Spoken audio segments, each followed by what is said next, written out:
Hi guys, happy Monday. We're back again.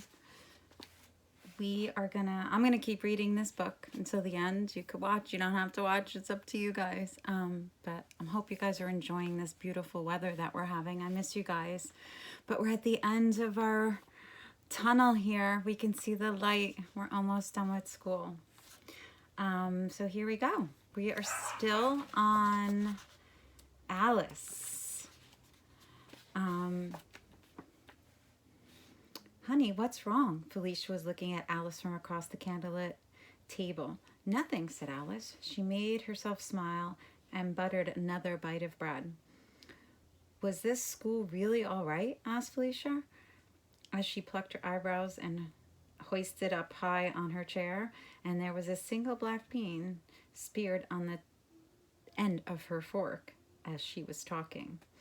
Her tone suggested that she could hardly believe it, which wasn't surprising. Alice thought, given the 7 schools she'd been kicked out of, or whose administrators had politely asked that she not re-enroll. It was, said Alice. It was weird at first. Everything's got funny names, like students are learners and teachers are learning guides, and the food was mostly vegetarian, but I liked it. Some of the kids were okay. She felt more than she saw the look of her parents gave to each other and tried not to feel insulted by their obvious pleasure and their just as obvious surprise. Did you miss me? She asked. Her voice was very innocent. There was only the barest pause before her mother said, Of course we did. You're our sunshine. Her father nodded, trying to say something around a mouthful of squash and stuffing, finally settling for a wordless thumbs up. Alice doubted that either of her parents had actually even noticed her absence. Felicia's social schedule, her roster of balls and luncheons and party planning sessions and Pilates classes would roll on, unimpeded by the occasional demands that Alice made on her. And Mark was away so much, either at his office all day or flying off to China and Japan, that Alice knew he went weeks without seeing her mother and even longer without seeing her. I'm just glad we're all together, said Felicia, reaching to take Alice's fingers in her cool, bony hands. It was strange. Alice had always envied her mother's tininess, her fragility, and she thought and had been taught that women could never be too thin. Now she could see things differently. She wondered what the Yar would make of Felicia and thought, a little smugly, that if her mother had to run through a forest or swim across the lake to save one of her society lady friends, she probably wouldn't be able to make it more than a few hundred yards without collapsing. Those slender arms and fingers would never be able to haul a heavy log out of the way. That slim body wouldn't be able to hide a friend from view. Alice knew that she would never look right to Felicia, but her body could do things. She could run for miles, maybe not fast, but steadily. She could save a life.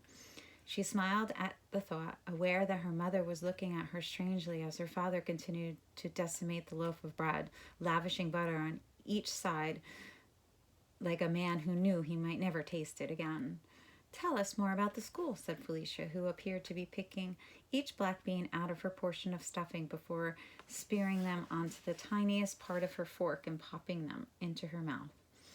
Alice took another bite of squash. I liked being near the forest, she said. I went running, and I liked the school. I learned a lot about myself. She cut another bite, watching her parents closely. Mark's eyes were on his plate, but Felicia was looking at Alice with what seemed to be a mixture of curiosity and fear. By the way, Alice said, we're doing family trees, so I'm going to need to ask both of you some questions about my relatives. They do that project every single year and every single school you've been to, right? Said Mark, giving her a good-natured smile through a mouthful of rice and beans. Instead of answering, Alice imagined that she was Raya, one of the cabin mates and almost friend, who was a naturally ranked fencer. Raya practiced in the center's gym, a ramshackle building constructed as an afterthought by administrators who were obviously not too big on the idea of sports. A single court was used for everything from basketball to dodgeball to kickball to tennis, and of course there were no scoreboards at the center. They did not believe in winners and losers.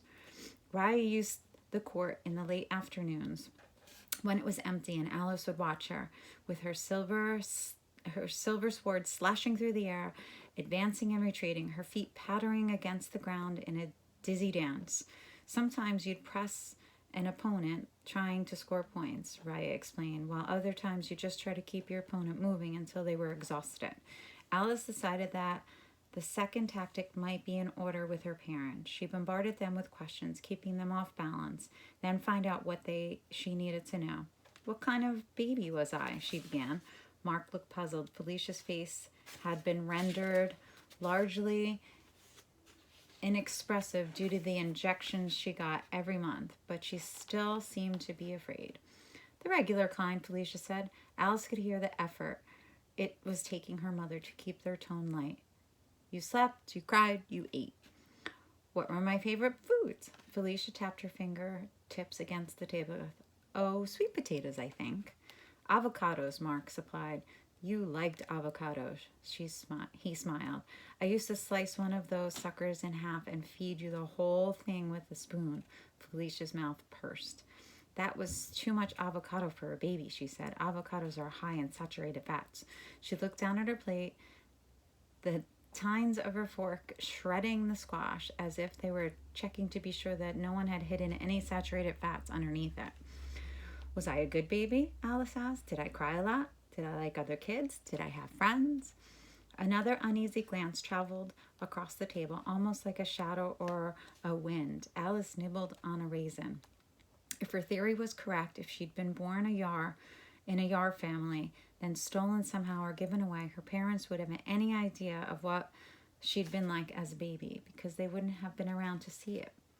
You were fine, said Felicia, her tone firm, clearly eager to change the subject.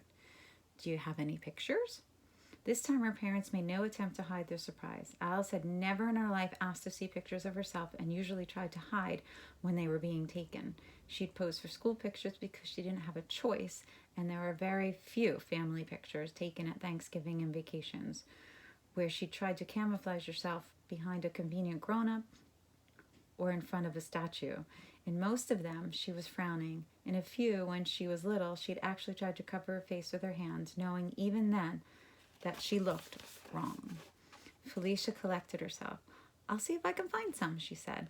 Alice had nodded serenely, knowing that her mother would come up with some excuse and that no photographs would be forthcoming because they really didn't exist. Mark, beaming, clapped his hands. Who's ready for dessert? He asked, and untied the paper box to reveal a cake with white buttercream frosting and a pink sugar flowers and the words that said, Welcome Home, Alice, written on top. Felicia cringed. I'll cut it, said Alice, and she helped herself to a thick slice with a pink frosting rose and the biggest glass of milk. That night, Alice sat on her bed in her favorite plaid pajamas, waiting for her parents to go to sleep. Her plan was to scour the house, every desk, drawer, and cabinet, trying to find pictures of herself as a baby. She was checking her email. She'd lent Millie her laptop for the vacation, hoping that they could stay in touch, when her mother knocked on the door. Come in, Alice called. Felicia wore a lacy nightgown and a matching robe. Her pedicured feet were bare, and there was a book in her arms with gold leaf pages and pale pink leather binding. I wanted to give you this, she said, handing Alice the book. Alice saw her initials and date of birth on it, all rendered in scrolling gold leaf cursive on the cover. It's your baby book, she said, unnecessarily, as Alice flipped to the first page and saw the picture of her mother in a hospital bed. It's important, I think, to know where you come from. Alice was so busy studying the first shot that she almost didn't hear. In the photograph, Felicia looked frail and exhausted, her hair not so bright, sleek blonde which Alice was familiar with, but instead an unremarkable reddish brown that looked more like Alice's own hair. And it was matted and curling around her neck. Her eyes were shiny and her face was flushed as she clutched the blanketed bundle in her arms. Her face was fuller than Alice had ever seen it, her cheeks plump and rosy, and without a fashionable hollows underneath it. Her lips were chapped and lipstick-free. Her gown clung to her, damp with sweat. There was ivy lines in both of her arms, and Alice counted the figures of half a dozen people gathered around the bed. It was a very long birth, said Felicia, as Alice continued to scrutinize the picture. And of course, you can't color your hair when you're pregnant.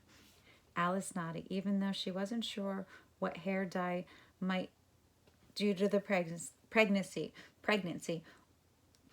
Was this Mount Sinai? She asked, naming the hospital in the neighborhood, the one where most of the Upper East Side acquaintances had been. Felicia shook her head. No, it was Upland, Vermont. I was born in Vermont? This was new information for Alice. Your father and I were up there for a ski trip. Well, your father was planning on skiing, and I was going to keep him company. Then he was called away for business. Alice nodded, remembering the dozens, possibly hundreds of times that her father had gotten a call from his boss in the middle of vacation or a sleepy Sunday or during a meal. And then you decided to make your debut a month ahead of schedule. It took a while for Mark to make it back. There had been this huge snowstorm. It was days before they got the roads cleared and let me go home. Felicia flipped the page. Then there she was in the wheelchair, holding Alice, her hair marginally neater, drawn back in a ponytail, holding a bundle that was probably her baby, and wearing, Alice blinked, looking more closely, sweatpants and a loose plaid button-down shirt and thick wool socks. And are those hiking boots? Snowstorm, Felicia reminded her, and Alice nodded, except she'd seen how Felicia dressed for the snow. Her winter clothing typically involved a coat of stitched-together pellets of small, dead furry animals and fur-trimmed gloves and high-neck leather boots that matched. Alice turned the page, and there was her mother that she knew in the picture she'd seen before in a silver frame on the table in the apartment entryway. Your christening, said Felicia. In that shot, Felicia's hair was blonde and shiny as she stood in front of their apartment's floor-to-ceiling windows with the baby in her arms. Alice, in her mother's arms, was wearing some kind of stretchy yellow garment patterned with ducks that covered her neck to her toes, and she looked like she had doubled in size since the first picture. She had 3 chins and no hair, but Felicia had put a headband of fake flowers around her head. There was no fur anywhere that she could see. She looked, Alice thought, with her heart sinking, entirely human. Dinner was delicious, her mother said. Alice, who had been studying the picture so closely that she almost forgotten that her mother was still there, gave a little jump. You didn't eat any of it, she thought in her head. I'm proud of you, Felicia said, and bent down in a cloud of perfume to brush Alice's cheek with her lips. Once her mother had departed, in a swish of silk, Alice resumed her study of the photo album, flipping slowly through the pages, feeling her heart sink with each shot that documented her first hairless, yardless year of her life. There was Felicia feeding her a bottle, and Felicia giving her a bath, and Felicia and Alice asleep on the couch with Alice tucked up against Felicia's shoulder. Maybe it was a fake baby, she thought, and checked her phone again, hoping for a note from Millie. Maybe Felicia and Mark had faked all of these shots, just waiting for this very occasion, the day when Alice would ask to see proof that she was theirs. Except the baby in the picture had a heart-shaped birthmark underneath her left ear, the same as Alice. And even though she didn't want to, Alice could see herself in the pudgy-faced, squishy little baby that was in each picture. An arch of her brow, her full lower lips, and even the shape of her fingers. In her pajamas, cross-legged on the down comforter on her bed, Alice frowned, leaning so close to the pictures that her breath fogged the plastic that covered them as she flipped back and forth, looking at each shot. She was about to close the book when something in the assembled figures around the hospital bed caught her eye. All of them, doctors, nurses, wore scrubs and surgical masks, and most of them were men. But one of the figures towards the back was short and round and female, with merry blue eyes that seemed to twinkle with some secret knowledge. Alice squinted and held her breath. Unless she was mistaken, or her educational consultant had a twin, she was looking at Miss Merriweather, the small, kindly, white-haired woman who had been responsible for sending Alice to all 8 of the schools she attended, the one she first met when she was 6 years old. But why had she attended Alice's birth?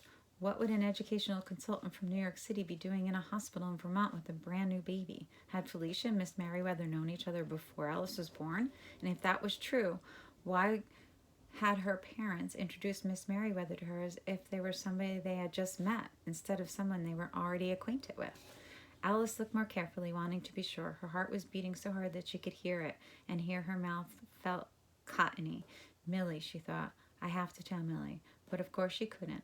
She could write an email, but Millie would have to find time and privacy to check it. And of course, the yard did not have cell phones. There was no chance of a call. "Nay," she muttered, which is one of the yard's expressions before padding barefoot out of the bedroom and into the living room. Her parents kept a dictionary on the stand next to the bookcase full of fancy leather-bound books that Alice didn't think had ever been read. On top of the open dictionary was a magnifying glass. Alice carried the magnifying glass back to her bedroom. Then she used it to peruse every bit of the baby pictures. She was almost positive, almost but not entirely, that the masked figure in the very edge of the shot, it was in fact Miss Merriweather. She was smiling down at baby Alice like one of the good fairies in the story of Sleeping Beauty, one who'd come to give Alice a gift, not of grace or beauty or loving of a singing voice, but maybe a gift of strength, resilience, and patience to wait, and the courage to keep trying until she found her place in the world. She looked at her mother again, her messy hair and flushed, freckled cheeks, her plaid shirt and her flat-soled boots, and then, after she closed the book, she fell asleep. She dreamed a dream she had thousands of times, a dream of running to her real mother, a mother who wanted her and who would love her. Only the 1,000 other times she had that dream, she'd never seen the woman. She'd always been some far-off figure in the shadows, too far away for Alice to see. This time, for the first time, she ran towards the woman. Along an endless shadowy hallway, she thought she could see hair that looked like hers, freckled skin, chapped lips that smile, and she could hear a voice that echoed in her bones, a voice that said, "I love you, you're my girl." That's the end of chapter 1. Next chapter is all about Millie, so I will do that one tomorrow. I hope you guys are having a great day. Enjoy the weather and wish Addie a happy birthday. Today's her birthday. I hope you're having a great day, Addie. Love you guys. Miss you. Bye.